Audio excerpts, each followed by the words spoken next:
Pada kesempatan kali ini, saya akan menyampaikan sejarah yang membahas tentang bangsa Hyksos di Mesir. Tujuan saya menyampaikan sejarah ini adalah untuk menambah wawasan kita semua, agar kita dapat mengetahui sejarah yang berkaitan dengan sejarah-sejarah di masa lalu. Nah, bagaimana sejarahnya? Marilah kita bahas pembahasan berikut ini. Hyksos adalah bangsa penggembala asal Asia yang hijrah ke Mesir kawasan timur Delta Nil, pada dinasti ke-12 Mesir yang memprakarsai periode menengah kedua Mesir kuno. Kisah klasik suatu bangsa pindah adalah masa paceklik. Bangsa ini berhasil memanfaatkan kelemahan penguasa Mesir pada saat itu dan membentuk 4 dinasti penguasa Mesir selanjutnya. Selama masa dinasti Hyksos, bangsa Israel hidup dalam keadaan aman dan makmur.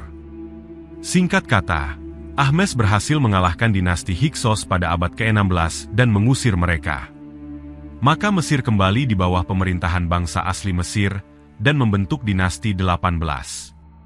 Dinasti penguasa Mesir baru ini melihat bahwa bangsa Israel lebih berpihak ke Hyksos daripada ke mereka, maka dinasti ini pun mulai merasa resah akan keberadaan bangsa Israel di Mesir.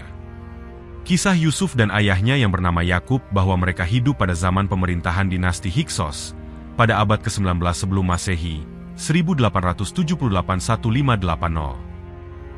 Sejarah umum menyebutkan bahwa Mesir kuno pada sekitar 1638 sebelum Masehi ditaklukkan oleh kelompok misterius. Kelompok ini menjadi dinasti asing pertama yang menguasai Mesir sampai tahun 1530 sebelum Masehi. Akan tetapi, petunjuk tentangnya peninggalan masa mereka sangat minim ditemukan oleh para arkeolog. Kelompok misterius itu adalah bangsa Hyksos. Sebuah penelitian di tahun 15 Juli 2020 di PLOS ONE mengungkap bahwa bangsa ini berasal dari Levant, daerah yang mencakup Suriah, Lebanon, dan Israel. Makalah itu mengungkap berdasarkan analisis kimia kerangka di ibu kota Mesir masa dinasti Hyksos, Avaris di delta Sungai Nil. Kisah invasi orang Hyksos ke Mesir tercatat dalam buku Yunani kuno Aegyptiaca, Sejarah Mesir, yang dibuat oleh Manetho dari awal abad ketiga sebelum Masehi. Manetho bercerita, Hyksos bergerak setelah berakhirnya kerajaan tengah Mesir runtuh sekitar 1650 sebelum Masehi. Ketika Mesir sedang kacau, para pemimpin Hyksos memimpin pasukan menyerang, menyapu dari timur laut dan mendekati delta Nil timur laut. Hieroglif pun menguraikan kisah itu tetapi kurang detail. Akibatnya, catatan tentang dinasti ini bias dan tidak lengkap. Para penguasa Mesir di masa setelah Hyksos biasanya menghancurkan catatan atau membuat propaganda tentang apa yang terjadi di masa lalu. Namun, makalah terbaru itu mengungkap bahwa pemindahan kekuasaan itu bukan disebabkan serangan dari luar negeri yang memusuhi Mesir. Kemungkinan besar, dinasti ini muncul akibat pemberontakan imigran yang sudah ada di Mesir jauh sebelumnya. Ada beberapa kerangka di Avaris yang usianya 350 tahun sebelum Hyksos berkuasa. Makalah itu menemukan bahwa 24 dari kerangka pra-Hyksos lahirnya di luar negeri, sehingga dapat disimpulkan ada proses imigrasi yang signifikan di masa lalu sebelum invasi.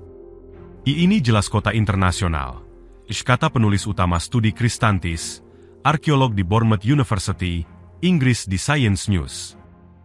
Orang Hyksos di Mesir tampaknya adalah kelompok elit yang memperoleh kekuasaan dari dalam. Ciri pemakaman mereka jelas merupakan penguburan di luar budaya Mesir. Laki-laki dikuburkan dengan senjata terbuat dari perunggu dan makamnya dibangun tanpa jimat pelindung. Dan yang paling elit punya sejenis kuda atau keledai yang dikubur di luar makam. Analisis kimia itu mengungkap bahwa banyak orang asing yang dimakamkan di Avaris adalah perempuan. Stantis dan tim menduga, penguasa yang asli di kota ini kawin dengan wanita Asia Barat Daya. Gigi-gigi pada kerangka bervariasi tingkat strontiumnya, menunjukkan bahwa orang berimigrasi ke Avaris dari berbagai tempat. Mereka berpendapat, jika orang Hyksos muncul di Mesir sebagai penjajah sebagaimana cerita hieroglif dan Yunani, seharusnya gelombang pertama semuanya laki-laki. Laki-laki dinilai sebagai kalangan petarung dalam masyarakat kuno. Akan tetapi, di sini ada 30 perempuan dan 20 laki-laki. Temuan ini menunjukkan bahwa perempuan adalah garda terdepan migrasi Hyksos ke Mesir.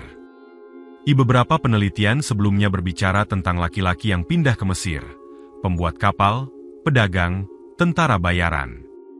Konsep imigran perempuan, sebagai keluarga atau mungkin sendirian, belum benar-benar dibahas, ujar Stantis di Life Science. Kita perlu lihat lebih dalam siapa wanita-wanita ini dan mengapa mereka pindah, tetapi fakta bahwa ada lebih banyak wanita daripada pria mengubah banyak interpretasi. Dinasti asing itu pertama kali dipimpin oleh Fir'aun bernama Tahta Salitis. Bangsa Hyksos dapat menguasai Mesir diperkirakan karena adanya kerentanan suksesi Fir'aun untuk menjaga ketertiban. Para peneliti menilai, bangsa Hyksos mengambil keuntungan dari kekosongan kekuasaan dengan merebut kendali Mesir Utara, berdasar teks-teks kuno. Fir'aun yang berkuasa pun hanya diberikan sebidang kecil tanah di selatan.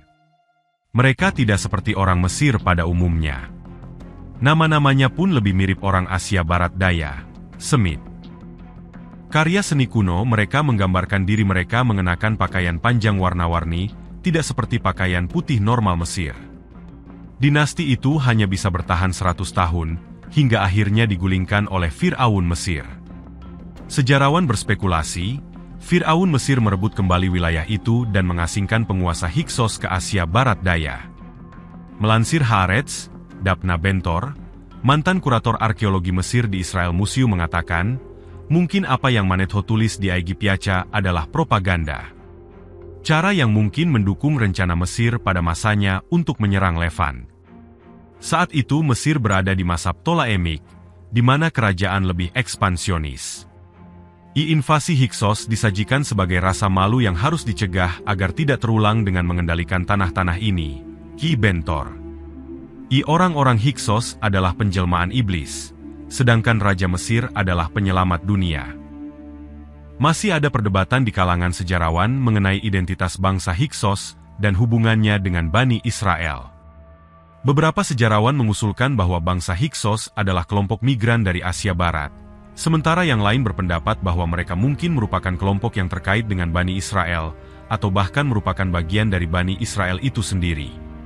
Beberapa bukti arkeologi menunjukkan bahwa bangsa Hyksos memang memiliki pengaruh budaya dan kebiasaan yang mirip dengan Bani Israel, seperti penggunaan nama-nama Semit dan adat istiadat yang terdapat dalam kitab suci Ibrani, serta pemakaman jenazah yang mirip dengan adat pemakaman Bani Israel. Namun, hipotesis ini masih bersifat spekulatif dan belum terbukti secara pasti. Beberapa sejarawan tetap skeptis terhadap hubungan antara Hyksos dan Bani Israel, karena ada sedikit bukti yang jelas mengenai identitas Hyksos. Dalam kesimpulannya, meskipun ada beberapa kesamaan budaya antara Hyksos dan Bani Israel, hubungan antara keduanya masih belum pasti dan masih menjadi bahan perdebatan di kalangan sejarawan. Terima kasih sudah mengikuti video-video kami. Jangan lupa share, like, dan subscribe agar bisa selalu mengikuti update video dari kami.